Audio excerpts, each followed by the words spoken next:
नमस्कार दोस्तों, मैं आलोक चौबे आप सभी का गुरुकुल एकेडमी के प्लेटफॉर्म पर स्वागत करता हूं। आज हम लोग गुरुकुल सीरीज GS 03 पढ़ेंगे। आपने 2 वीडियो देख चुके होंगे या जिसने भी नहीं देखे हों तो पहले 2 वीडियो जाकर देखिए। बहुत ही आपके तैयारी में किसी भी एग्ज़ाम की कर रहे हों आप, वीडियो SSC या UP SSC से जो भी वैकेंसी आने वाली हैं, किसी भी एग्ज़ाम की RO या किसी भी एग्ज़ाम की कर रहे हो तो आप ये वीडियो, ये गुरुकुल सीरीज आपको एक अगले स्तर पे ले जाएगा। आप जो भी तैयारी कर रहे हैं उसमें आपका हेल्पफुल होगी। आप ज़रूर एक बार देखें। तो आप तो देखते हैं, साथ में आप अपने दोस्तों को या जो भी पढ़ने वाले हैं, जो भी तैयारी कर रहे हैं, उनके शेयर ज़रूर कर दिया जाए, लाइक। और जो भी सुझाव देना हो तो आप टेलीग्राम ग्रुप के ज़रिए या फिर कमेंट बॉक्स में एक अच्छा सुझाव, फालतू का कमेंट बाजी मत करना, ठीक दोस्तों। चलते हैं आज के GS से जाते हैं। देखो, आज हमारा इस सीरीज में तीसरा वीडियो है दोस्तों। आज इससे पहले हम 2 वीडियो देख चुके हैं, और जिसने भी नहीं देखे हों तो आगे जा चल के ये इसमें लिंक दे दिया जाएगा नीचे डिस्क्रिप्शन में, तो वो ज़रूर देख लें। देखो, सबसे पहला क्वेश्चन है, गांधी जी को वन मैन बाउंड्री फोर्स कहकर किसने संबोधित किया था दोस्तों। देखो दोस्तों, गांधी जी को वन मैन बाउंड्री फोर्स कहा था लॉर्ड माउंटबेटन ने, ठीक दोस्तों। क्यों कहा था लॉर्ड माउंटबेटन ने दोस्तों?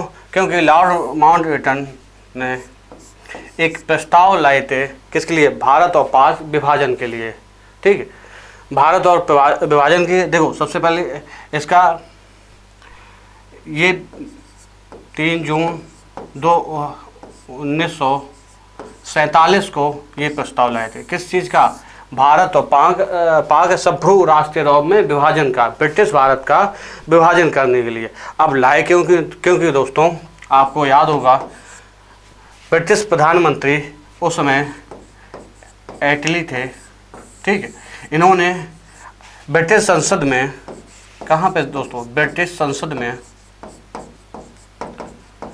संसद, इसका नाम क्या था दोस्तों? कॉमन्स ऑफ हाउस में एक घोषणा की थी। कब घोषणा थी? अब पूछ लिया जाता है कि कब घोषणा की थी। ये घोषणा दोस्तों की थी 20 फरवरी 1947 को। कब की थी? 20 फरवरी 1947 को। क्या कहा था इन्होंने कॉमन्स ऑफ हाउस में कहा था कि 30 जून 1948 तक भारत को सत्ता स्थानांतरण कर देंगे। क्या कहा था? कि 30 जून 1948 को भारत को सत्ता सौंप देंगे, ठीक। एटली ब्रिटिश प्रधानमंत्री तत्कालीन 20 फरवरी 1947 में अपनी ब्रिटिश संसद, क्या नाम था? कॉमन्स ऑफ हाउस में कहते हैं कि 30 जून 1948 तक भारत को सत्ता सौंप देते। अब इस सत्ता को सौंपने के लिए दोस्तों, इसका योजना बनाने के लिए, उसमें वायसराय क्या थे? जब इन्होंने घोषणा की थी दोस्तों, तब वायसराय थे वेवेल। लेकिन इन्होंने इस सत्ता स्थानांतरण के लिए भारत को सफल रूप में इनके जगह पे किसे बनाया? लॉर्ड माउंटबेटन को, ठीक। लॉर्ड माउंटबेटन लगभग 24 मार्च को, कब? लगभग 24 मार्च को 1947, मतलब 24 मार्च है तो लगभग, लेकिन जितनी डेट कहीं 24 लिखा है, कहीं 25 लिखा है, इसलिए 24 और 25 लगभग बोल रहे हैं। 24 मार्च 1947 को वायसराय बनकर भारत पहुँचे। कहाँ पहुँचे? कब पहुँचे? 24 मार्च 1947 दोस्तों। इन्होंने यहाँ पर कई तरह विभिन्न दलों के नेताओं से साथ, जैसे मुस्लिम लीग हो गई, हिंदू महासभा हो गए, कांग्रेस, अखिल कांग्रेस कमेटी हो गई, या कई तरीक़ा के, अंबेडकर जी जैसे हो गए, कई तरह के अलग अलग दल के नेताओं से इन्होंने बैठक की और मुलाकात की। तब इन्होंने इस सत्ता स्थानांतरण का जो एक योजना प्रस्तुत की, फिर ये लंदन लौट गए ब्रिटिश। वहाँ पे अपनी संसद में इन्होंने एक जो प्रस्तुत किया रिपोर्ट, उस रिपोर्ट के माध्यम से वहाँ से अनुमति ली। कहाँ पे? ब्रिटिश संसद के अनुमति लेकर ये दोबारा भारत आए। और भारत कब आए दोस्तों? ये इन्होंने इस योजना को प्रस्तुत किया। किस योजना का? कि भारत को सत्ता स्थानांतरण के साथ साथ है ब्रिटिश भारत को, उस समय ब्रिटिश भारत बोला जाता है, ब्रिटिश भारत को भारत और पाकिस्तान दो संप्रभु मतलब स्वतंत्र राज्यों में बांट दिया जाएगा। कब? ये योजना इन्होंने 3 जून 1947 को पेश की। किसके सामने? कांग्रेस और मुस्लिम लीग के सामने। ठीक है, उस समय इस योजना 3 जून 19 क्या देखो, इस योजना को 3 जून योजना के नाम से जानते हैं। किस नाम से? 3 जून योजना को नाम से जानते हैं। और इस योजना को बाल्कन प्लान भी कहते हैं। क्या कहते हैं? Balkan plan. इस योजना को बाल्कन प्लान के साथ साथ माउंटबेटन योजना भी कहते हैं, या 3 जून योजना या माउंटबेटन योजना भी कहते हैं। क्या कहते हैं?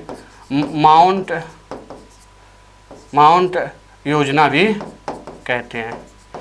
देखो, किसी भी नाम से आ जाए, 3 जून योजना नाम से आ जाए, माउंटबेटन योजना नाम से आ जाए, बाल्कन प्लान से आ जाए, या माउंट योजना नाम से आ जाए, एक ही नाम है। इनके अलग अलग नाम से हम लोग संज्ञा दी है इस योजना को। ठीक है, तो उस समय जब इन्होंने ये योजना प्रस्तुत की, कब? 3 जून 1947 को। 2 ऐसे सदस्य थे उस समय से कि इन्होंने इसका घोर विरोध किया।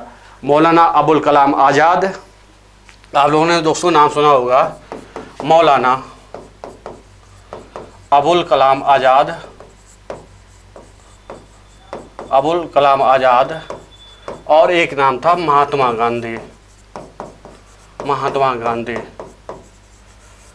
इन 2 लोगों ने इस चीज़ का विरोध किया। किसका? भारत और पाक विभाजन का विरोध किया कि ब्रिटिश भारत 2 राष्ट्रों में बंट जाएगा, इसका विरोध किया। लेकिन अंततः सब लोग राजी हो गए, मुस्लिम लीग भी राजी हो गई और कांग्रेस भी हो जाए। इनका कोई बस नहीं चला।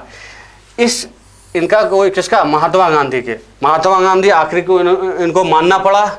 महात्मा गांधी जब इन्होंने इशारा कर दिया कि हाँ हम इस योजना को हरी झंडी दे दी, इनकी हरी झंडी के बाद में दोस्तों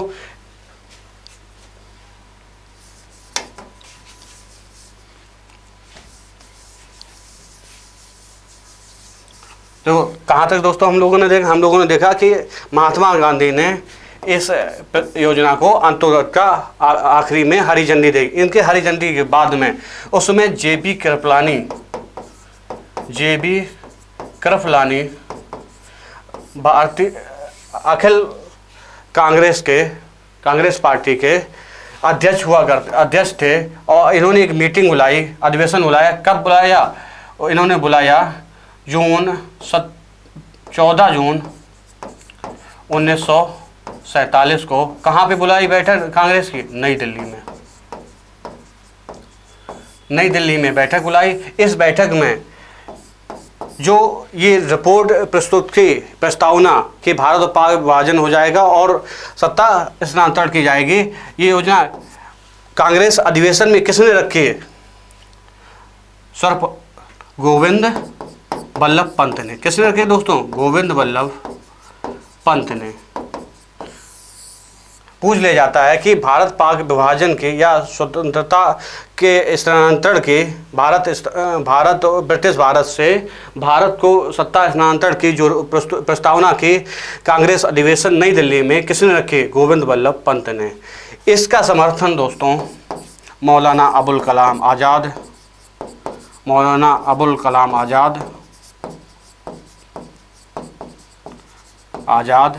और सरदार पटेल, जवाहरलाल नेहरू ने इस प्रस्ताव का सपोर्ट किया। किसका? जो ये रिपोर्ट प्रस्तावना पेश की गई इस अधिवेशन में, मौलाना अबुल कलाम आज़ाद ने इसका समर्थन किया, सरदार पटेल ने और जवाहरलाल नेहरू ने। लेकिन कुछ लोगों ने विरोध किया। विरोध किसने किया दोस्तों? अब्दुल गफ्फार, सीमांत गांधी नाम से जाने जाते थे, अब्दुल गफ्फार खां, मतलब जिनको सीमांत गांधी के नाम से जाना जाता था, दूसरे डॉक्टर सैफुद्दीन कुचलू, सैफुद्दीन कुचलू, पुरुषोत्तम नाथ टंडन, पुरुषोत्तम नाथ टंडन आदि नेताओं ने इसके विपक्ष में वोट दिया। देखो जब पेश किया गया प्रस्तावना को कि इस हिसाब से बटेगा, उसके बाद उसमें समर्थन किसने किया? सरदार पटेल, जवाहरलाल नेहरू और आज़ाद जी ने। लेकिन इसके विपक्ष में वोट किसने दिया? मतदान सीमांत गांधी, अब्दुल गफ्फार खां, डॉक्टर सैफुद्दीन कुचलू और पुरुषोत्तम नाथ टंडन ने। हैं तो बहुत नाम, लेकिन यही इम्पोर्टेंट है इसलिए बताए। ठीक दोस्तों, देखो अखिल भारतीय कांग्रेस द्वारा जब इसका अनुमोदन किया गया इस योजना का, तब डॉक्टर सैफुद्दीन कुचलू ने कहा था कि राष्ट्रवाद का एक कथन कहा था, बहुत इंपॉर्टेंट है, राष्ट्रवाद का संप्रदायवाद के प्रति आत्मसमर्पण है। ये क्या है? आत्मसमर्पण। ठीक दोस्तों, जब इस योजना का अनुमोदन कांग्रेस द्वारा किया गया इस अधिवेशन में, तब डॉक्टर सैफुद्दीन कुचलू ने एक कथन कहा था। वो कथन बहुत ही इंपॉर्टेंट है दोस्तों, नोट कर लेना। कहा था ये राष्ट्रवाद का संप्रदायवाद के प्रति आत्मसमर्पण है। दोस्तों, इसी योजना को ब्रिटिश संसद ने, जब मुस्लिम लीग से और कांग्रेस अधिवेशन से हरी झंडी मिल गई दोस्तों, तो ब्रिटिश संसद ने एक अधिनियम पारित किया, भारतीय स्वतंत्रता अधिनियम या भारतीय स्वतंत्रता अधिनियम 1947। उसी आधार पर हम आज स्वतंत्र हुए हैं। ठीक दोस्तों, इसी के चक्कर में जो महात्मा गांधी ने इसका विरोध किया और अकेले झेला विरोध को, उसी को लॉर्ड माउंटबेटन ने दोस्तों इनको वन मैन बाउंड्री फोर्स कहा था। चलते हैं नेक्स्ट क्वेश्चन पे दोस्तों। हाल ही में किसे देश का नया अटॉर्नी जनरल महान न्यायवादी नियुक्त किया गया दोस्तों? देखो दोस्तों, हाल ही में 3 वर्ष के लिए, कितने के लिए? 3 वर्ष के लिए आर वेंकट रमणी को, किसको? आर वेंकट रमणी को। ये एक वरिष्ठ अधिवक्ता हैं, वरिष्ठ अधिवक्ता। इनको किसके जगह पूछा जाता है, किसके स्थान पर इन्हें नियुक्त किया गया है? इनको नियुक्त किया गया है के वेणुगोपाल, के वेणुगोपाल की जगह, जिनको हाल ही में कार्यकाल, कब? 30 सितंबर 2022 को कार्यकाल इनका खत्म हो गया। अब इनका 1 अक्टूबर से लेकर 3 साल तक कार्यकाल चले, जिसका आर वेंकट रमणी का। सबसे पहले इनसे पहले मुकुल रोहतगी को सरकार ने नियुक्त किया था, लेकिन इन्होंने मना कर दिया।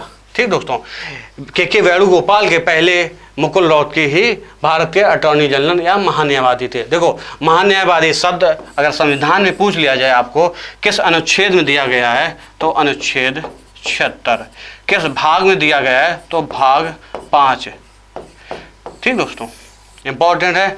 और महान्यायवादी नियुक्ति संघीय मंत्रिपरिषद की सलाह पर राष्ट्रपति करता है। जब राष्ट्रपति करता है तो राष्ट्रपति के पश्चात ही ये अपने पद पर रह सकता है। राष्ट्रपति जब चाहे इसे हटा सकता है, या ये खुद राष्ट्रपति को पद लेकर अपना पद त्याग कर सकता है। इसे उच्च न्यायालय में, कहीं भी न्यायालय में बोलने का अधिकार, इसे सुनने का अधिकार है, और संसद में से भाग लेने का अधिकार, बोलने का अधिकार है, सबका अधिकार है, लेकिन मतदान करने का अधिकार नहीं है। ये अनुच्छेद 88 के तहत। ठीक दोस्तों, चलते हैं नेक्स्ट।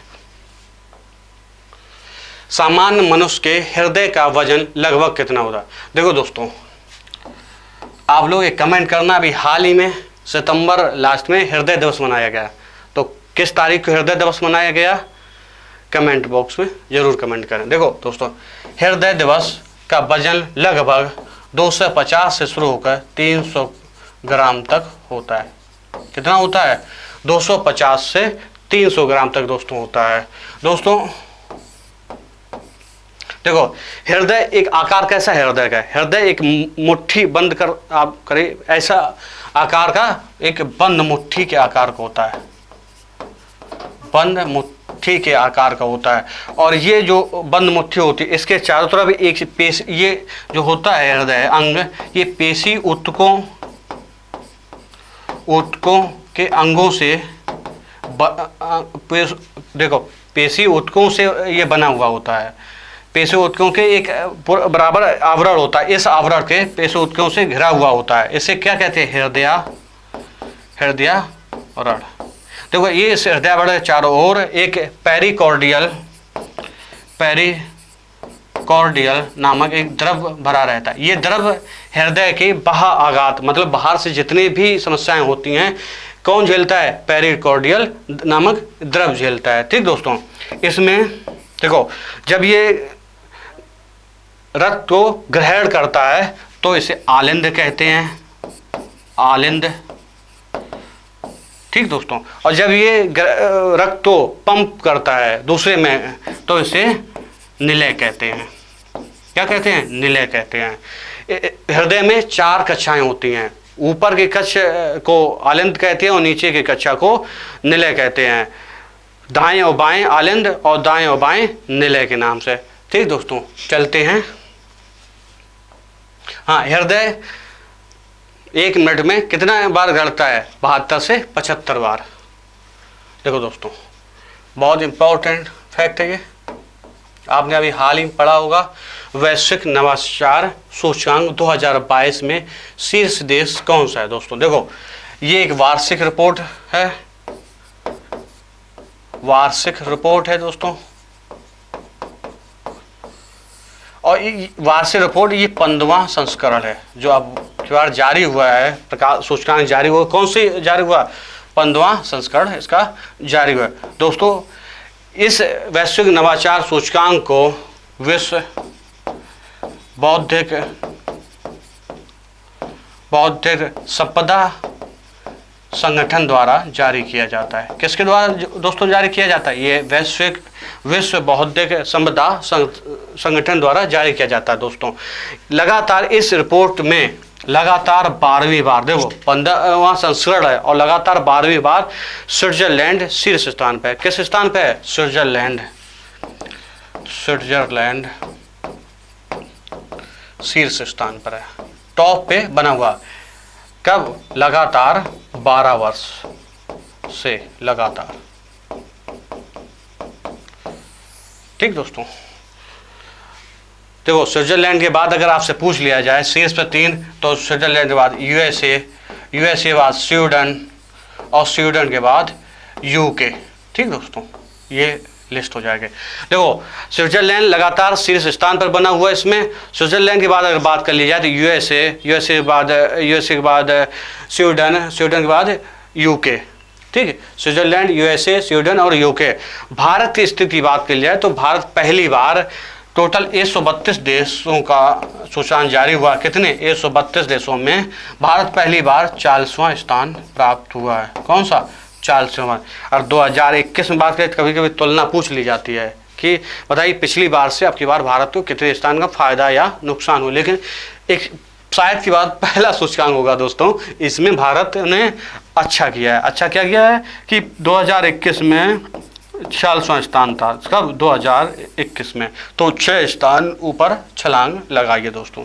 ठीक, किसके द्वारा जारी होता है? कौन शीर्ष पे है? भारत का स्थान क्या है दोस्तों? और पिछले वर्ष भारत का क्या स्थान है? कौन सा संस्करण है और कौन जारी करता है? जितने भी इंपॉर्टेंट फैक्ट हैं दोस्तों हमने आपके सामने बता दिए हैं। ठीक, चलते हैं देखते हैं नेक्स्ट फैक्ट दोस्तों। हाल ही में प्रकाशित पुस्तक the architect of the new BJP, how Narendra Modi transformed the party किसने लगे?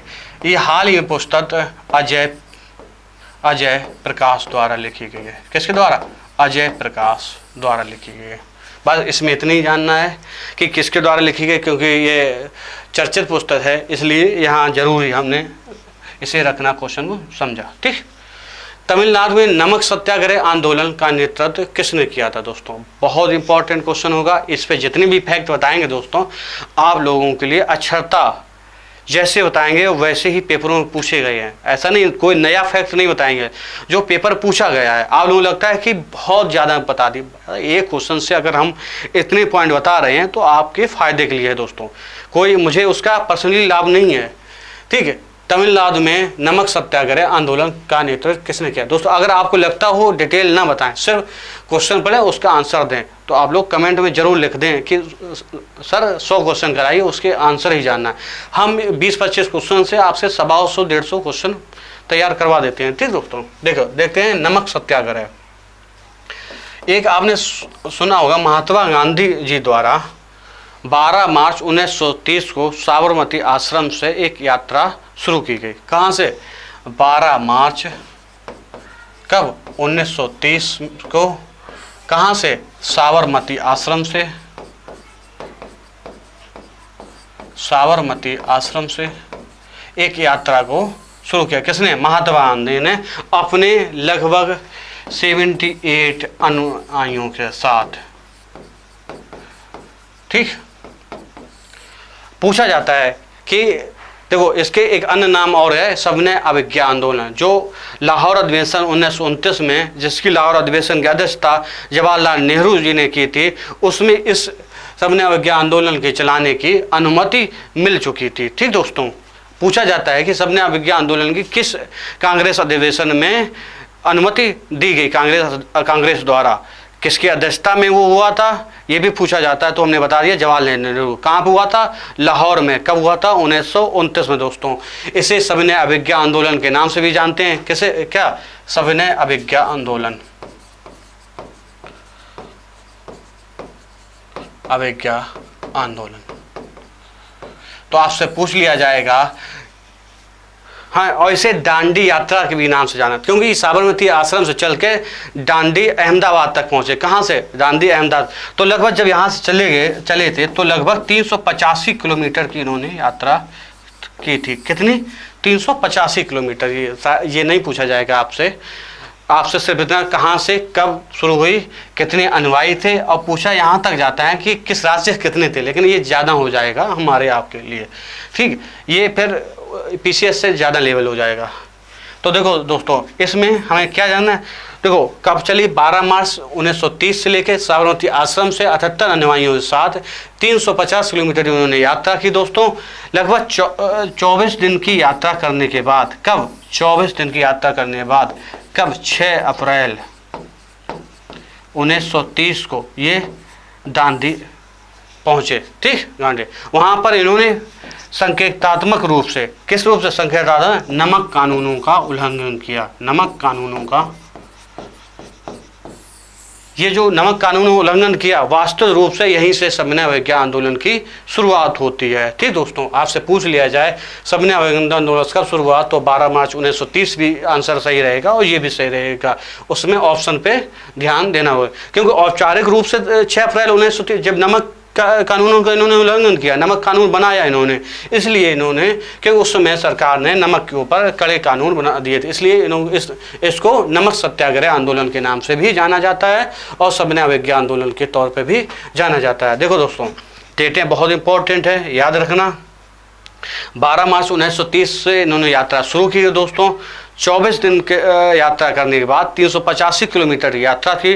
78 अनुयायी साथ थे इनके, और इन्होंने 24 दिन बाद 6 अप्रैल 1930 को ये दांडी पहुँचे। वहाँ पे नमक बनाकर इन्होंने नमक कानूनों का उल्लंघन किया दोस्तों। तब से औपचारिक रूप से सविनय आंदोलन का शुरुआत वहीं से माना जा सकता है, ठीक दोस्तों।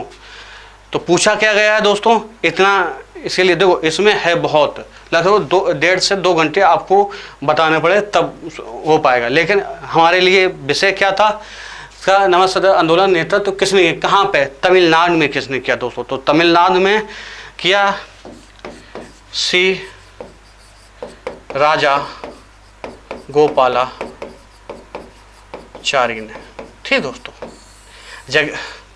ये गांधीवादी नेता थे, गांधीवादी नेता थे, ठीक। आज पूछ लिया जाए तमिलनाडु में किस नेता ने नमक सत्याग्रह आंदोलन का नेतृत्व किया, तो सी राजा गोपालाचारी ने, ठीक। आपको बताना क्या है इसमें, देखो दोस्तों, ठीक, इसमें पूरा हो गया जो भी जरूरी था आप अभी तक के लिए। कब से शुरू हुई, कितने अनुयायी थे, हर क्वेश्चन पूछा जाता है। कहाँ से शुरू हुई, कहाँ तक गई, कितने किलोमीटर, कब शुरू हुई, कब पहुँचे और कितने दिन बाद, ये भी पूछा जाता है। पूछा गया है कितने दिन इन्होंने यात्रा की थी। ठीक, वैसे अगर यात्रा की बात कर ले जाए तो अभी एक यात्रा चल रही है देश में, आप लोग भी जानते हैं। ठीक, हुमायूं ने चुनार दुर्ग पर प्रथम बार आक्रमण कब किया दोस्तों? बहुत ही इंपॉर्टेंट दोस्तों। अभी पिछले पेपर में, पीसीएस में या किसी में शेर शाह सूरी द्वारा या किसी द्वारा क्रम से पूछ लिया जाता, प्रथम से लास्ट तक का बताइए, क्रम लगाइए, युद्ध कब कब उन्हें लड़े। तो ये बहुत इंपॉर्टेंट, हम लोग ध्यान नहीं देते हैं।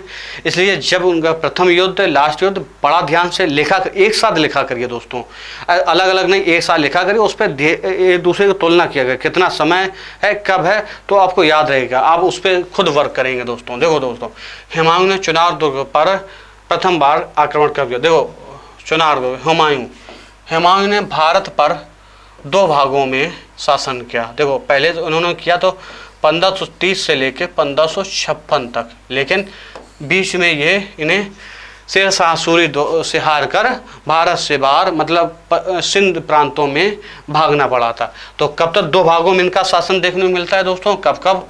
1530 से लेकर 1540 तक इनका शासन देखने को मिलता है, और दूसरा शासन इनका 1555 से लेकर 56 तक देखने को मिलता है सर दोस्तों। हुमायूं,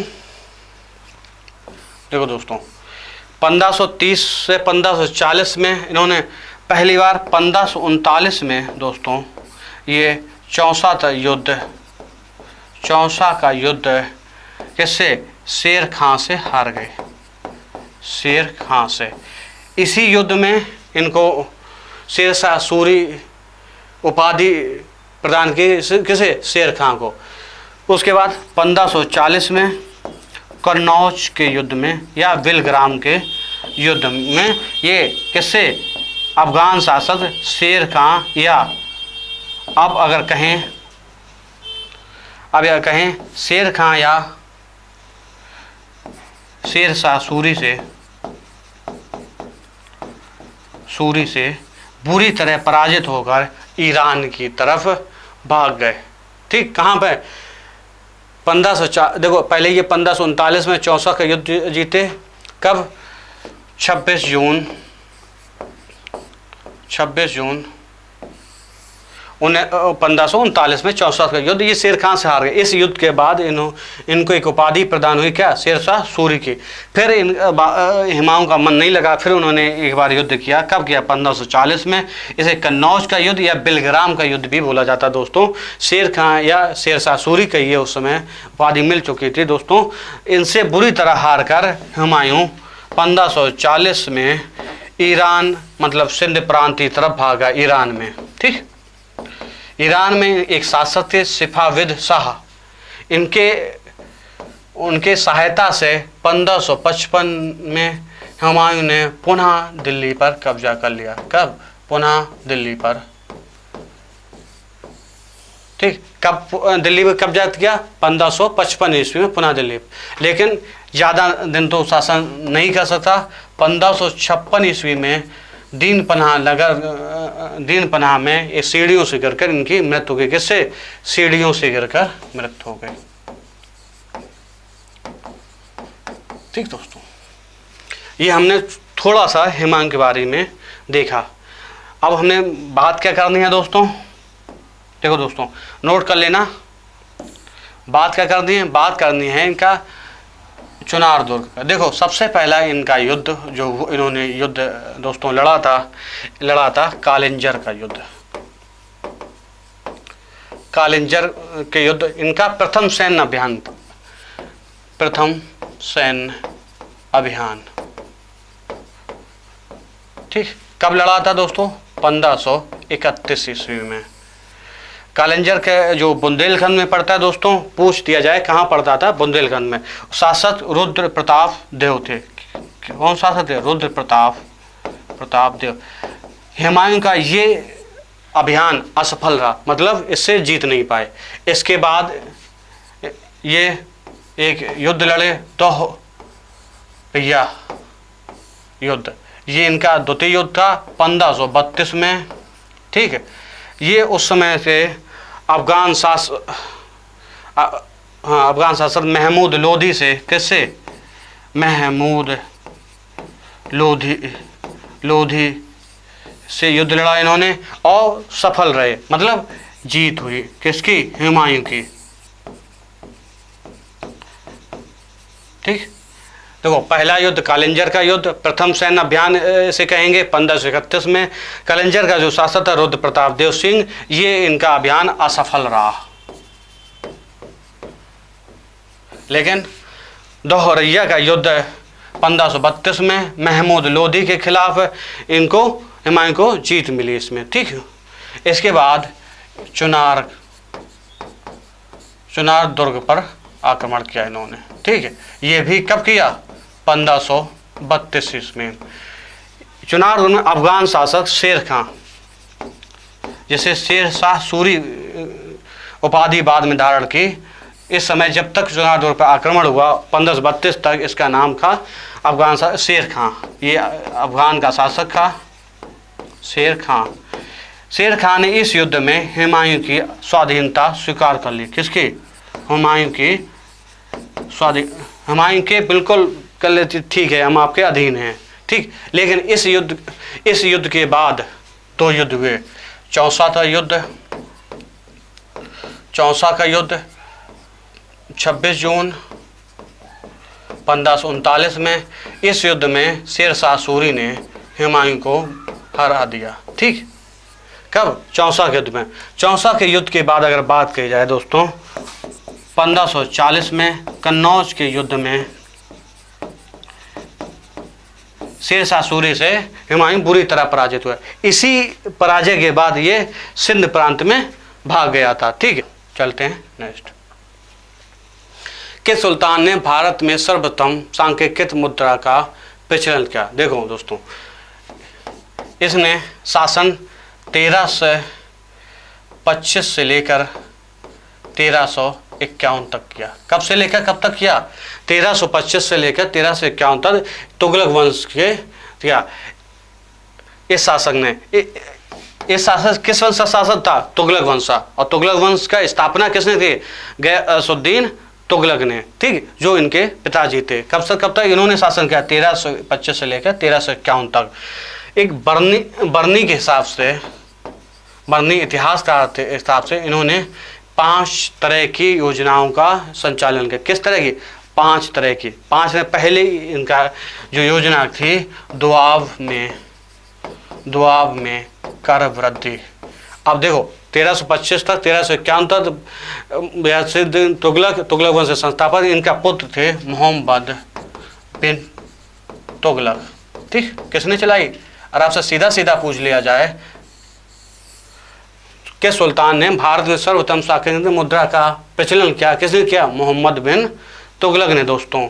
ठीक है, इन्होंने शासन 1325 से 1351 तक तुगलक वंश के अंतर्गत है। तुगलक वंश के संस्थापक गयासुद्दीन तुगलक हैं दोस्तों। ठीक, अब इसमें देखो बर्नी के हिसाब से, बर्नी के इतिहासकार थे, दुआब में कर वृद्धि। देखो एक योजना इन्होंने ये चलाई। देखो दुआब में कर वृद्धि, बर्नी के हिसाब से इन्होंने 10 या 20% की वृद्धि की, गुना, परसेंट नहीं, गुना की वृद्धि, करों में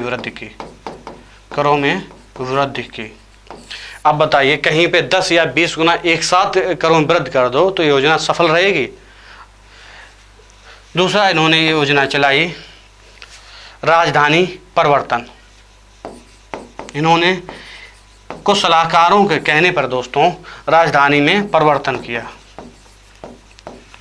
दिल्ली की जगह, कहाँ की जगह, दिल्ली की जगह देवगिरी, और बाद में देवगिरी का नाम बदलकर दौलताबाद कर दिया। ठीक, देखो राजधानी परिवर्तन कब किया इन्होंने दोस्तों, लगभग 1327 ईस्वी के आसपास। ठीक, दिल्ली से देवगिरी राजधानी की इन्होंने, और देवगिरी का नाम बदलकर दौलताबाद रख दिया। ठीक, दूसरी योजना। तीसरी योजना दोस्तों इनकी सांकेतिक मुद्रा। इन्होंने मुद्रा का प्रचलन किया ठीक है, ये पहले ऐसे शासक थे सुल्तान मध्य भारत में जिन्होंने सांकेतिक मुद्रा का प्रचलन किया। कब किया? 1330 के आसपास। ठीक दोस्तों। चौथा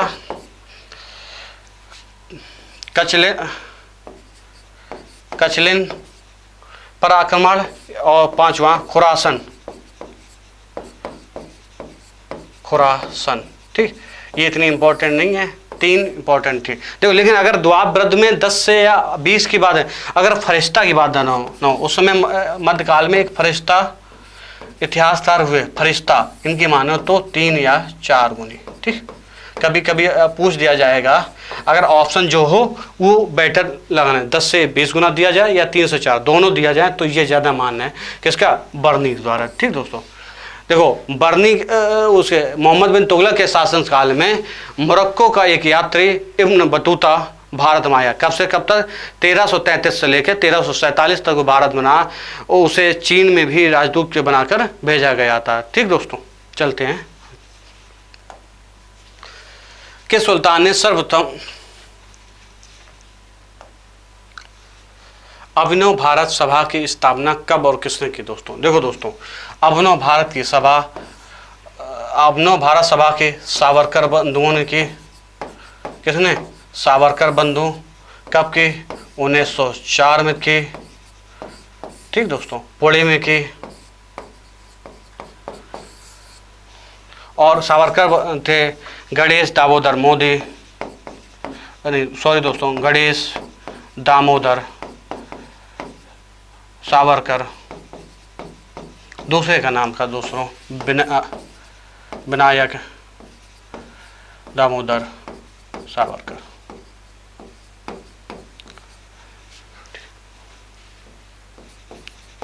ठीक, किसने की? 1904 में सावरकर बंधुओं ने की। दोस्तों देखो दोस्तों, अभिनव भारत के, ठीक, इनकी शाखाएं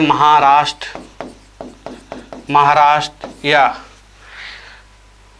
कर्नाटक और मध्य प्रदेश MP में फैली गई। दोस्तों 1904 में विनायक दामोदर सावरकर या गणेश दामोदर सावरकर द्वारा। ठीक, कहाँ पे? पूना में। दोस्तों देखो, ये तो बता ही चुके हैं। दूसरा, संविधान की प्रस्तावना कितनी बार संशोधित हुई? दोस्तों कितनी बार हुई? 1 बार। कब हुई? 1942 नहीं दोस्तों, 1976 में 42वां संविधान संशोधन में। ठीक, समाजवादी, पंथ निरपेक्षता और अखंडता, 3 ऐसे शब्द जो 1976 में जोड़े गए। किसके जरिए? 42वें संविधान संशोधन के जरिए। और दोस्तों इसमें दूसरा पॉइंट देख लेते हैं हम। मुगल काल में जिला किसके कहते थे? जिला क्या कहलाता था? सरकार। ठीक दोस्तों, सरकार को जिला कहते थे। इसके सुल्तानों ने पहले हजरत आला की उपाधि अपनाई, बाद में सुल्तान के। तो दोस्तों किसने? शेर शाह सूरी ने हजरत आला की उपाधि इन्होंने दक्षिण बिहार जीतने के बाद। कब? दक्षिण बिहार। इनका अगर पूछ लिया जाए मकबरा कहाँ है, किसका? शेर शाह सूरी का मकबरा सासाराम। इनका जन्म कब हुआ? इनका लगभग 1508 ईस्वी। ठीक दोस्तों, चलते हैं दूसरा पॉइंट देखते हैं। कथक नृत्य के प्रतिपादक बिरजू महाराज के घराने से संबंधित है। देखो कथक, ये गलत लिखा है, नृत्य। ठीक, अगर कथक नृत्य की बात कर लें तो ये उत्तर प्रदेश का शास्त्रीय नृत्य है। दोस्तों उत्तर प्रदेश का शास्त्रीय नृत्य के प्रतिपादक बिरजू महाराज का, देखो बिरजू महाराज का जन्म की बात करें तो 1938 ईस्वी में कहाँ पर हुआ? लखनऊ में। कब हुआ जन्म? 1938 लखनऊ में दोस्तों हुआ। और इनकी मृत्यु की बात करें 2022 में, जनवरी 2022 में इनकी मृत्यु हो गई। देखो ये दोस्तों लखनऊ घराना से संबंधित थे। कब? किससे? लखनऊ घराना से संबंधित थे। और इन्हें एक पुरस्कार मिला, पद्म विभूषण विभूषण का पुरस्कार दोस्तों कब मिला दोस्तों? 1986 में। ठीक, ये कथक नृत्य के बहुत प्रतिपादक थे कौन? बिरजू महाराज।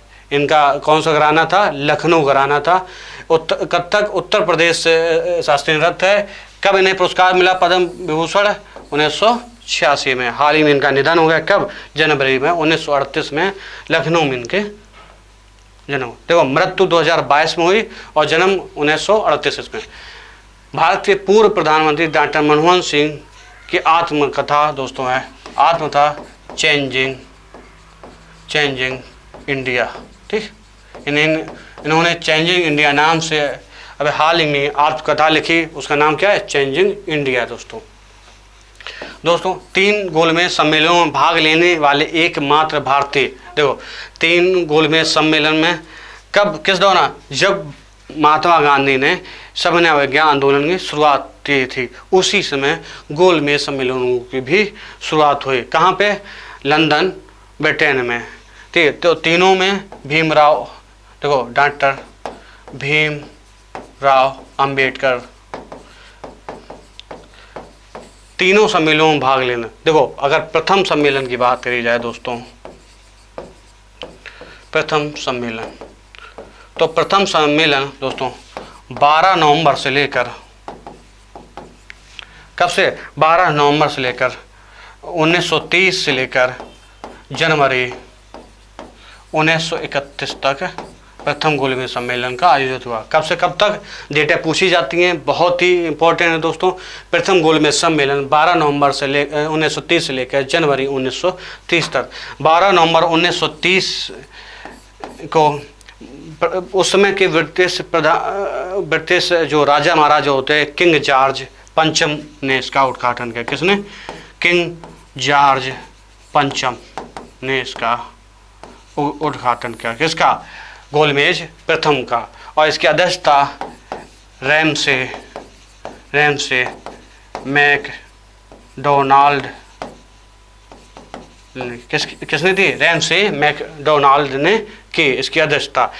देखो, इस अधिवेशन में कांग्रेस की तरफ से कोई भी प्रतिनिधित्व तो शामिल नहीं हुआ। भीमराव अंबेडकर, श्रीनिवास शास्त्री या होमी भाभा, ऐसे कई लोग इसमें शामिल हुए, लेकिन कांग्रेस प्रतिनिधि के रूप में कोई भी शामिल नहीं हुआ। इसी गोलमेज सम्मेलन में भीमराव अंबेडकर द्वारा दलितों को अलग से निर्वाचन मंडल में जगह देने के लिए, आरक्षण देने के लिए, जैसे आजकल आरक्षण कहते हैं, पहली बार यहीं पे अपनी मांग रखी थी। ठीक दोस्तों, अगर द्वितीय की बात कर ली जाए दोस्तों, द्वितीय गोलमेज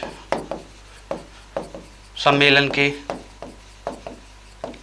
तो द्वितीय गोलमेज सम्मेलन दोस्तों सितंबर 1931 से लेकर दिसंबर 1931 तक, मतलब 17 सितंबर से के आसपास या 1 सितंबर से लेकर 24 दिसंबर 1931 तक चला। इसमें देखो, इससे पहले, इस गोलमेज सम्मेलन से पहले एक समझौता हुआ, गांधी इरविन समझौता। गांधी इरविन समझौता इसीलिए किया गया कि कांग्रेस की तरफ से कोई भी गोलमेज सम्मेलन में भाग ले सके। तो कब हुई गांधी इरविन समझौता? डेट आप लोग कमेंट बॉक्स में जरूर टाइप करें दोस्तों। देखो, जो बोलते हैं देखा करिए, कमेंट किया करिए दोस्तों। देखो, गांधी इरविन समझौता के फलस्वरूप, देखो गांधी इरविन समझौता पहले सबने आंदोलन के दौरान में गांधी जी को जेल में डाला गया, दबाव बनाया गया इसी कारण से। ठीक, देखो कब महात्मा गांधी कांग्रेस प्रतिनिधि मंडल के तौर पर शामिल हुआ। किसमें? द्वितीय गोल में, सिर्फ इकलौते कांग्रेस के इसी में। इनके साथ में सरोजनी नायडू, मदन मोहन मालवीय और एनी बेसेंट और भीमराव B.R. अम्बेडकर ने भी इस गोलमेज सम्मेलन में भाग लिया। लेकिन गांधी जी जिस उद्देश्य से गए थे वो उद्देश्य पूरा नहीं हुआ, वो खाली आउट लौट गए। इन्होंने कहा भी था, हम गोलमेज सम्मेलन से खाली हाथ लौटे हैं, लेकिन अपना झंडा झुकने नहीं दिया। कथन एक्चुअली नहीं याद आ रहा है, लेकिन लगभग यही कहा था। ठीक दोस्तों, अब बात करते हैं तृतीय गोलमेज सम्मेलन। गोलमेज सम्मेलन ये भी सितंबर 1932 से लेकर दिसंबर 1932 तक आयोजन हुआ। ठीक तो इसमें भी भीमराव अंबेडकर द्वारा भाग लिया था। भीमराव अंबेडकर ऐसे हैं जिन्होंने तीनों गोलमेज सम्मेलन में भाग लिया। अगर बात की जाए कांग्रेस की, सिर्फ द्वितीय गोलमेज सम्मेलन में भाग लिया। ठीक, वो भी कांग्रेस तरफ से महात्मा गांधी जी ने। सर्वाधिक लंबी तक रेखा वाला राज्य दोस्तों देखो, अगर सर्वाधिक तक रेखा बात करी जाए तो लगभग 7516.6 किलोमीटर के आसपास की पूरी तट रेखा। इसमें दक्षिण में हिंद महासागर, पूर्व में बंगाल की खाड़ी, पश्चिम में अरब सागर तटीय रेखाओं को घेरे हुए है दोस्तों। इसका तट रेखा लंबाई इतनी है। अगर इसके देखो अंडा, ये शॉर्ट फॉर्म है दोस्तों, अंडा गिरे ATM में, किसमें ATM में। अंडा से अंडमान निकोबार द्वीप समूह, अंडमान निकोबार द्वीप समूह। गिरे से गुजरात, ए से देखो दोस्तों, ए से आंध्र प्रदेश, टी से तमिलनाडु और एम से महाराष्ट्र। देखो अगर आपसे पूछ लिया जाए, देखो अगर केंद्र शासित वाला पूछा जाए तो अंडमान निकोबार द्वीप समूह टॉप पे सर्वाधिक तक रेखा वाला आएगा, लेकिन अगर राज्य पूछा जा रहा है तो गुजरात आएगा। ठीक दोस्तों, अगर न्यूनतम पूछा जाए तटीय वाला तो दीप एवं दमन आएगा केंद्र शासित में, दीप एवं दमन आएगा दोस्तों। अगर राज्य के हिसाब से पूछा जाए तो गोवा आएगा। ठीक, अगर केंद्र शासित और राज्य दोनों पूछा जाएगा तो भी अंडमान निकोबार द्वीप समूह आएगा दोस्तों। अगर राज्य पूछा जाएगा तब गुजरात आएगा। ठीक दोस्तों, अगर केंद्र शासन पूछा जाएगा दीव एवं दमन, वैसे पूछा जाएगा तो गोवा ऐसा राज्य है जो सबसे कम तटीय से लगा हुआ है दोस्तों। कांग्रेस के किस अधिवेशन में सुभाष चंद्र बोस ने निर्विरोध अध्यक्ष चुने गए? देखो दोस्तों, किस अधिवेशन में दोस्तों? 1938 में निर्विरोध चुने गए थे। कब? निर्विरोध 1938 में सुभाष चंद्र बोस कांग्रेस के अध्यक्ष निर्विरोध चुने गए थे। और 1938 निर्विरोध में दोस्तों देखो, निर्विरोध कहाँ पर? हरिपुरा अधिवेशन में। ठीक, इसके बाद भी इन्होंने 1939 में देखो 1948 में गांधी जी के विरोध के बावजूद गांधी जी की तरफ से जो उम्मीदवार थे पट्टाभी सीतारामैया को इन्होंने हरा दिया। कहाँ पे? त्रिपुरी अधिवेशन में। लेकिन गांधी जी से मतभेद के बाद इन्होंने कांग्रेस अध्यक्ष पद से इस्तीफा दे दिया और उसके बाद कांग्रेस से भी इन्होंने अपना इस्तीफा दे दिया। ठीक, तो निर्विरोध कब चुने गए? 1938 में हरिपुरा अधिवेशन में। किसने स्वदेशी आंदोलन का नेतृत्व मुंबई और पूना में किया था? देखो दोस्तों, स्वदेशी आंदोलन कब? 7 अगस्त 1905 को बंगाल विभाजन के उपलक्ष्य में। बंगाल विभाजन की घोषणा कब हुई? 19 जुलाई 1905 में। आधिकारिक तौर पर 16 अक्टूबर 1905 को बंगाल विभाजन अलग हुआ। उसी दिन राखी दिवस या शोक दिवस के रूप में भी मनाया गया। ठीक, अगर बात करें मुंबई या पूना की तो बाल गंगाधर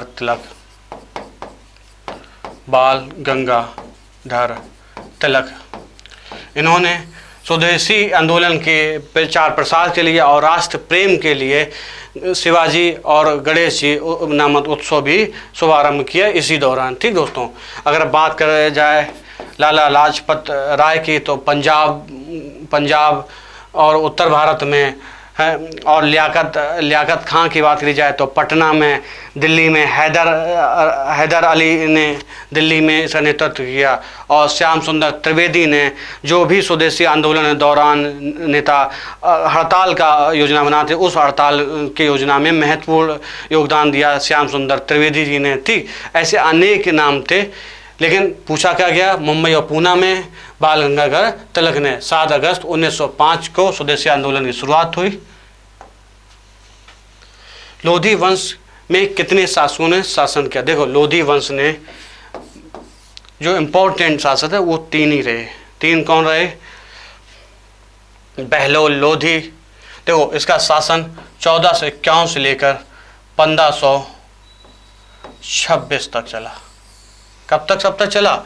1451 से लेके 1526 बहलोल लोधी संस्थापक रहे दोस्तों। कौन? बहलोल लोधी। कब से कब तक? 1451 से लेकर 1489 तक इन्होंने शासन किया। ठीक, इसके उत्तराधिकारी के तौर पर सिकंदर लोधी ने शासन किया। किसके उत्तराधिकारी? बहलोल लोधी। इन्होंने कब से कब तक किया? 1489 से लेकर 1517 तक। इन्होंने गुरुलिपि उपनाम से अनेक रचनाएं भी लिखी, ठीक, कृतियां भी लिखी। किस नाम से? गुरुलिपि नाम से। और दोस्तों, पिछले फैक्ट में गलत बता गए, शेरशाह सूरी वाला, कि 1506 में आगरा राजधानी बनाई। ठीक, इन्होंने वो दोस्तों पहले गलत करेक्ट कर लेना। सिकंदर लोधी ने 1504 में आगरा शहर का निर्माण किया और 1506 में इसे राजधानी बनाया। किसे? आगरा शहर को दोस्तों। ठीक दोस्तों, ठीक। सिकंदर लोधी के बाद में इब्राहिम लोधी, ठीक, आखिरी लोधी वंश के, इन्होंने शासन किया 1517 से लेकर 1526 तक। ठीक दोस्तों, ये लोधी वंश के अंतिम शासक थे दोस्तों। 3 ही मेन शासक हुए। कौन सा तत्व जिसको वायु अंधेरे में रखा जाता है तो स्वतः ही दीप्त, देखो वायु में रखने पर या अंधेरे में, तो श्वेत फास्फोरस। कौन सा तत्व दोस्तों? श्वेत फास्फोरस। ठीक, श्वेत फास्फोरस से और भी कई उपयोग हैं, आप लोग कमेंट बॉक्स में देखो दोस्तों। जो भी हम क्वेश्चन पूछते हैं आपके इम्पोर्टेंट के लिए, आपको नहीं आता है तो उसे खोजिए, ना आए तो कमेंट करिए, हम अगले वीडियो में उसे या वहीं पे पिन करवा दिया करेंगे। ठीक है, देखो, फुतूह सुल्तानी पुस्तक किसने लिखी दोस्तों? फतवा ए जहांगीरदारी, तारीख ए फिरोजशाही, फुतुहात ए फिरोजशाही, तारीख ए यामनी या रिहला पुस्तक किसने लिखी? देखो दोस्तों, क्या क्या पूछा था, इन पुस्तकों के लेखक कौन थे? तो देखो, अगर आपसे बात कर ली जाए फुतूह उस सलातीन की, तो अब्दुल्लाह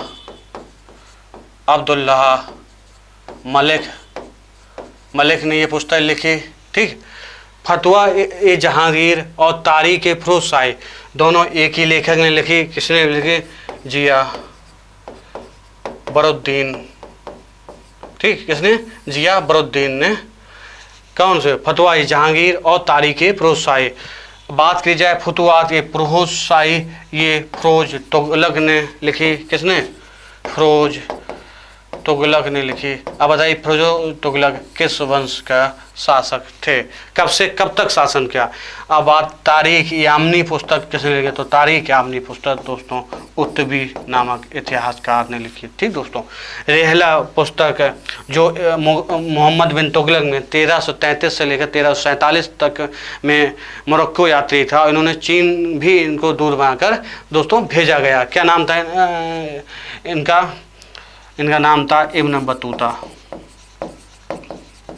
ठीक, चलते हैं नेक्स्ट क्वेश्चन पे। ये पुस्तकें देखो दोस्तों, पुस्तकें आमतौर पे हम लोग भूल जाते हैं, इसलिए इन्हें नोट कर लिया जाए। जितनी भी बार आए उतनी बार नोट करिए जो दोस्तों, अगर नोट नहीं करेंगे तो भूल जाएंगे दोस्तों। देखो दोस्तों, फकीर विद्रोह कब हुआ था? कोल विद्रोह कब हुआ था, रामोसी विद्रोह का नेतृत्व किसने किया, मुंडा विद्रोह का नेतृत्व किसने किया, और ताना भगत का विद्रोह का नेतृत्व किसने किया। दोस्तों देखो, फकीर विद्रोह का अगर बात कर ली जाए कब हुआ दोस्तों, 1776 से लेके 77 का। कब से, 1776 से लेके 1770 तक किसने किया, मजनू शाह ने इस विद्रोह का नेतृत्व किया। ये जो फकीर विद्रोह किस जगह, क्षेत्र, देखो पूछा क्या क्या जाता है, सिर्फ कब हुआ, किसने नेतृत्व किया, और इसका क्षेत्र कौन सा है ये भी पूछा जाता है, और नेतृत्वकर्ता कौन। ये 3 चीज़ें पूछी जाती है, विद्रोह कब हुआ, नेतृत्वकर्ता कौन थे, और क्षेत्र कौन था। और हम विद्रोह और लेख पुस्तकों में आमतौर पर गलतियां कर बैठते हैं, डेटों में गलतियां कर बैठते हैं, इसलिए नोट जरूर करना दोस्तों। देखो दोस्तों, कब से कब तक, 1776 से 77 तक मजनू शाह लिखी, और इसका क्षेत्र जो था बंगाल। ठीक दोस्तों। कोल विद्रोह दोस्तों, कोल विद्रोह 1831 और 32 के आसपास हुआ। इसका नेतृत्व किसने किया दोस्तों, बुद्धू भगत ने। ठीक, और कहाँ पर रांची, सिंहभूम, पलामू आदि जगह पे इसका नेतृत्व किया गया दोस्तों। और रामोसी विद्रोह की बात कर ली जाए तो दोस्तों 1822 से लेकर 29 ईस्वी का। कब से कब तक, 1822 से 29 तक इनका नेतृत्व का चित्तर सिंह ने किया। किसने, चित्तर सिंह ने किया। ठीक, मुंडा विद्रोह की बात अगर कर ली जाए, मुंडा विद्रोह 1893 से लेकर 1900 ईस्वी तक दोस्तों। कहाँ से जानते हैं, 1893 से लेकर 19 तक है। और इसका किसने किया दोस्तों, इसका दिया बिरसा मुंडा ने नेतृत्व किया। किसने, बिरसा मुंडा ने।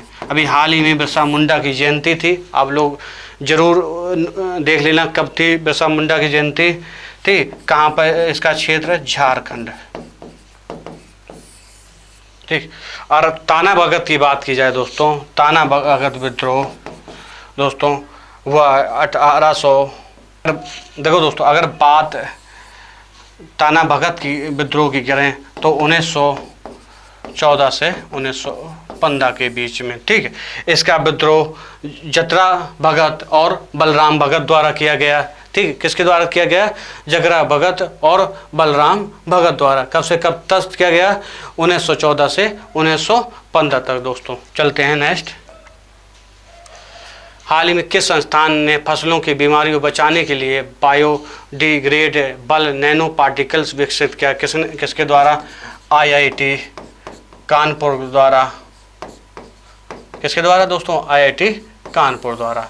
सितंबर 2022 में हॉकी इंडिया के नए अध्यक्ष के रूप में चुने गए। किसे चुना गया दोस्तों, दिलीप तिर्की को। किसे, दिलीप तिर्की को। तो दोस्तों, विख्यात कदरिया महादेव मंदिर स्थित है कहाँ पर,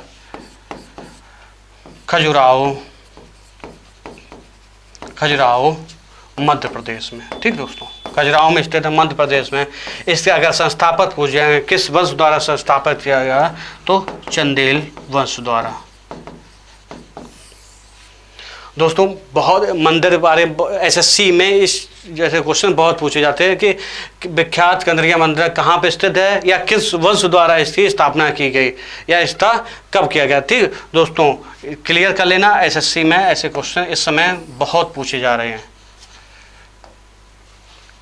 किस समिति के सुझाव पर भारत ने गर्मी मापन का आधार पोषण रखा। एक समिति का नाम आई थी, कब आई थी, 1977 में स्थापित की गई थी। और कब इसने रिपोर्ट दी दोस्तों, 1979 में। और क्या नाम था, अलग समिति। ठीक, अलग समिति नाम से। देखो दोस्तों, स्वतंत्रता संग्राम के दौरान अड़ला आज से वाली एक गति प्रमुख आयोजन थी। किस स्वतंत्रता संग्राम के अंदर दोस्तों, देखो दोस्तों, हाँ, द्वितीय विश्व युद्ध के दौरान। कब, द्वितीय विश्व युद्ध के दौरान। ठीक, भारत छोड़ो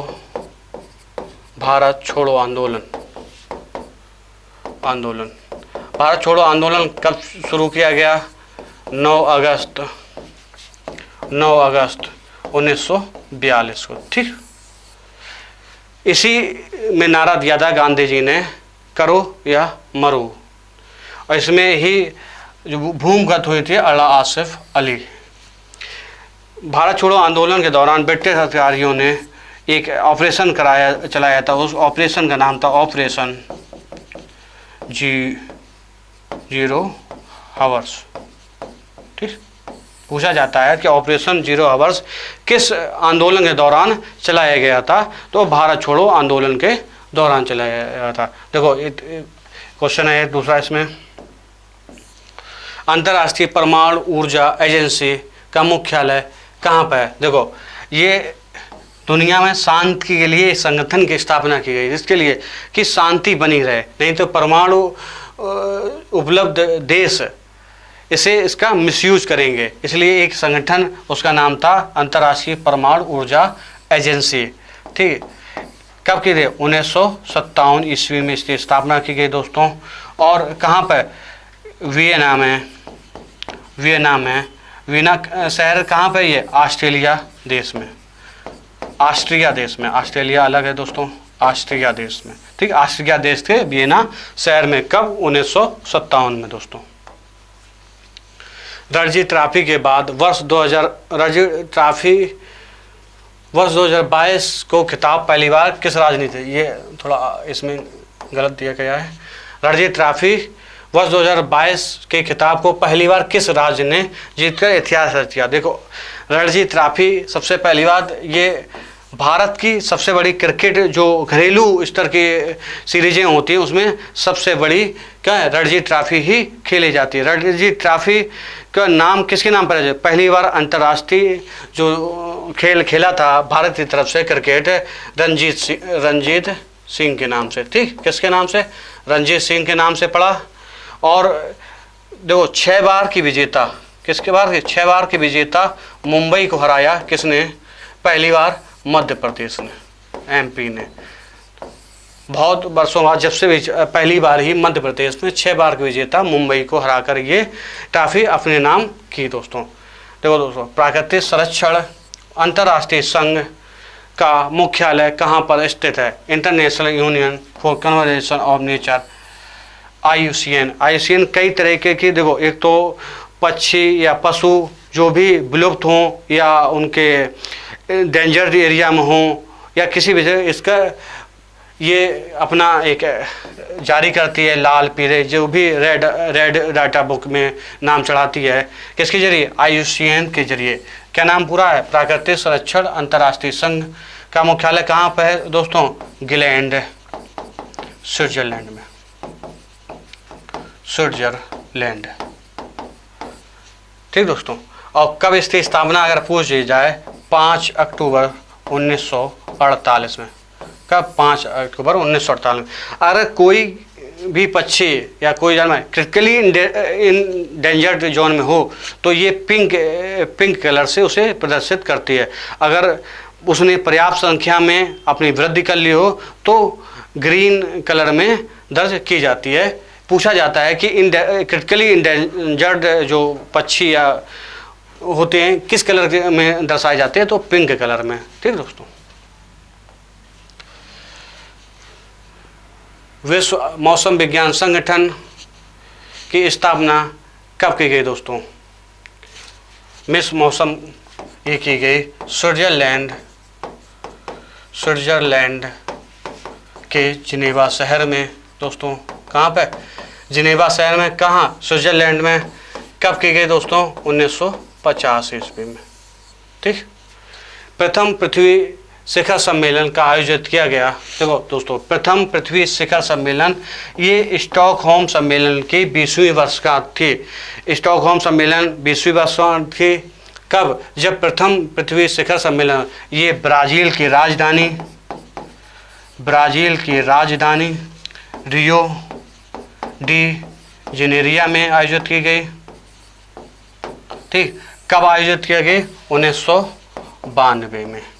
तो इसका मतलब स्टॉकहोम वाला कब सम्मेलन किया गया था? 1972 ईस्वी में। ठीक दोस्तों, इसी में एजेंडा 21 का भी नाम आता है। अगर पूछ लिया जाए एजेंडा 21 का संबंध किससे है, प्रथम पृथ्वी शिखर सम्मेलन में टिकाऊ विकास के लिए एक एजेंडा 21 पर भी साइन किए गए थे इस शिखर सम्मेलन के दौरान।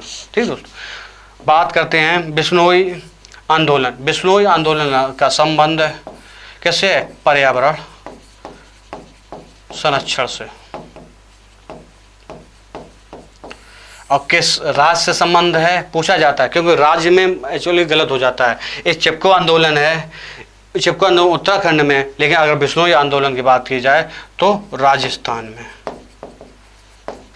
ठीक,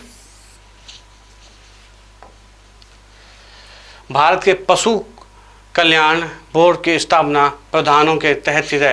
क्रूर अधिनियम, देखो पशु क्रूर, भारत के पशु कल्याण बोर्ड की स्थापना किस प्रावधानों के तहत की गई दोस्तों, तो पशु क्रूरता अधिनियम एक पारित किया गया था। क्रूरता अधिनियम दोस्तों कब पारित किया गया था, 1960 में। इसके तहत भारत में पशु कल्याण बोर्ड की स्थापना का प्रावधान अनिवार्य रूप से करना होता है। ठीक दोस्तों, भारतीय संविधान के किस अनुच्छेद के तहत भारत का समेकित कोष गठित किया गया है, एक अनुच्छेद दिया गया है दोस्तों, अनुच्छेद 266। ठीक, भारत में ईस्ट इंडिया कंपनी व्यापार एकाधिकार को समाप्त करने के लिए किस अधिनियम का गठन किया गया, देखो 1813 चार्टर अधिनियम के तहत है। देखो दोस्तों 1813 में चीन और चाय को छोड़कर कंपनी के सभी एकाधिकार समाप्त कर दिए गए। सभी के लिए ब्रिटिश नागरिकों को खोल दिए गए थे कि अनुमति लेकर यहाँ पर आप व्यापार कर सकते हैं। लेकिन 1833 एक्ट है कि वो भी कंपनी से ले लिए गए। सिर्फ राजनीतिक अधिकार ही कंपनी के पास रह गए थे। ठीक दोस्तों, लेकिन 1858 में वो भी कंपनी के हाथों से ले लिया गया। तब किसके हाथों, ब्रिटिश भारत आ गया था, क्राउन के, मतलब ब्रिटिश सरकार के अंतर्गत भारत आ गया था। ठीक, चलते हैं। प्रथम पीढ़ी के कंप्यूटर में मुख्य इलेक्ट्रॉनिक धातु के उपयोग किया जाता है। देखो प्रथम जब कंप्यूटर यूज होता, वैक्यूम ट्यूब का यूज हुआ था। किसका, वैक्यूम ट्यूब का। मुख्य निर्वाचन आयुक्त के पद का कार्यकाल कितना है दोस्तों, देखो 5 वर्ष, नहीं दोस्तों 6 वर्ष या 65 वर्ष, जो भी दोस्तों पहले हो, 6 वर्ष पहले हो या 65 वर्ष एज पहले हो, वो भी। देखो अगर बात के लिए आप लोग कमेंट बॉक्स में करना कि मुख्य निर्वाचन आयोग किस अनुच्छेद के तहत दिया गया है।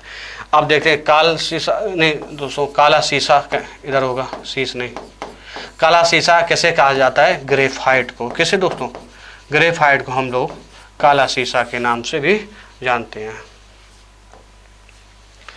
मैकमोहन रेखा सीमा बनाती है दोस्तों भारत और चीन के बीच। किसके बीच, भारत और चीन के बीच। अगर बात इको मार्क उन भारतीय उत्पादों को दिया जाता है जो पर्यावरण के मैत्री हों, पर्यावरण के प्रति मैत्री भाव रखते हों, मतलब पर्यावरण के अनुकूल हों, उन्हीं उत्पादों को, भारतीय उत्पादों को इको मार्क दिया जाता है। रतुआ रोग किस फसल के में लगता है, गेहूं में दोस्तों। किस फसल में लगता है, गेहूं में। बहुत ही पूछा जाता है ये। अवध किसान सभा का गठन किसने किया था, हुआ था, देखो दोस्तों अवध किसान सभा था 1920 में प्रतापगढ़ में हुआ था। प्रतापगढ़ में बाबा रामचंद्र ने किया था, बाबा रामचंद्र द्वारा। ठीक दोस्तों, किसके द्वारा, 1920 में प्रतापगढ़ में और बाबा रामचंद्र द्वारा अवध किसान सभा का गठन। मध्यकालीन भारत के इतिहास में पहला युद्ध जो जल और थल दोनों में लड़ा गया दोस्तों, ये लड़ा गया कब, 1529 ईस्वी में बाबर और अफगान शासकों के बीच। किसके द्वारा, अफगान शासकों के बीच। कौन सा युद्ध दोस्तों, घाघरा का युद्ध। घाघरा का युद्ध एक मध्यकालीन इतिहास में पहला युद्ध क्या, वो जल और थल दोनों जगह लड़ा गया। कौन सा, घाघरा का युद्ध, और कब, 1529 में बाबर और अफगान शासकों के बीच में दोस्तों। नीति आयोग का सृजन कब हुआ, जनवरी 2015 में दोस्तों। किसके स्थान पर, योजना आयोग। एक क्वेश्चन बनता है, योजना आयोग का विघटन कब दिया गया, तो 17 अगस्त 2014 को। जनवरी 2015 नहीं कहेंगे, 17 अगस्त 2014 को योजना आयोग का विघटन किया गया। देखो दोस्तों, पहली पंचवर्षीय योजना हेराल्ड डोमर परियोजना पर आधारित है। किस आधारित है, हेराल्ड डोमर परियोजना पर। भिलाई, दुर्गापुर, राउरकेला जल विद्युत परियोजनाएं किस पंचवर्षीय योजना के दौरान स्थापित की गई, द्वितीय पंचवर्षीय योजना के अंतर्गत दोस्तों।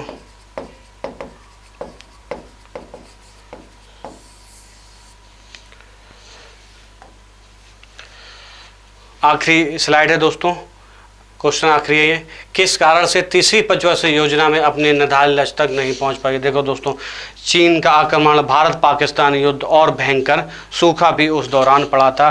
जब लाल बहादुर शास्त्री ने उसी समय एक नारा दिया था, एक टाइम खाना कम, मतलब जय जवान जय किसान का नारा उसी टाइम कब दिया था, तृतीय पंचवर्षीय योजना। क्योंकि चीनी आक्रमण, पाक भारत युद्ध और भयंकर सूखा भी उसी समय।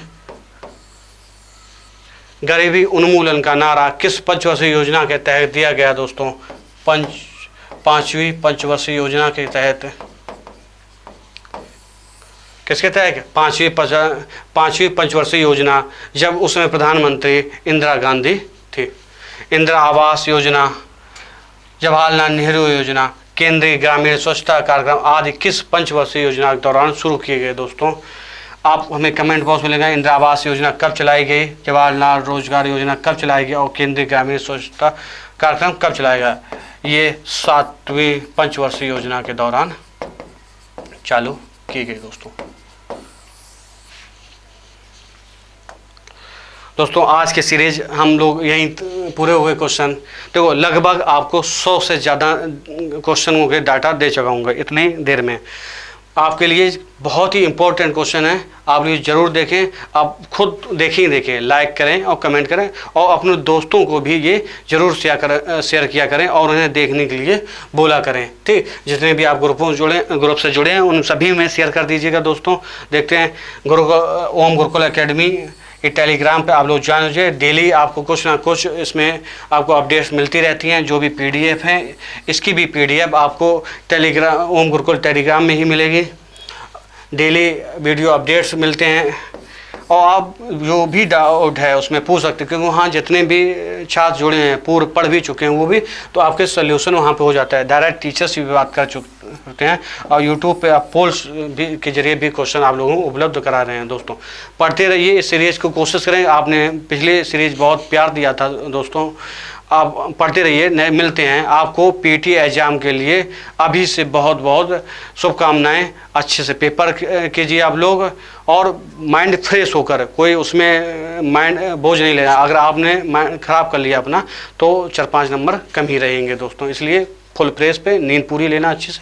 मिलते हैं आपको उसी दिन मिलेंगे शायद जिस दिन PT एग्ज़ाम होगा शाम को। तब तक के लिए धन्यवाद दोस्तों।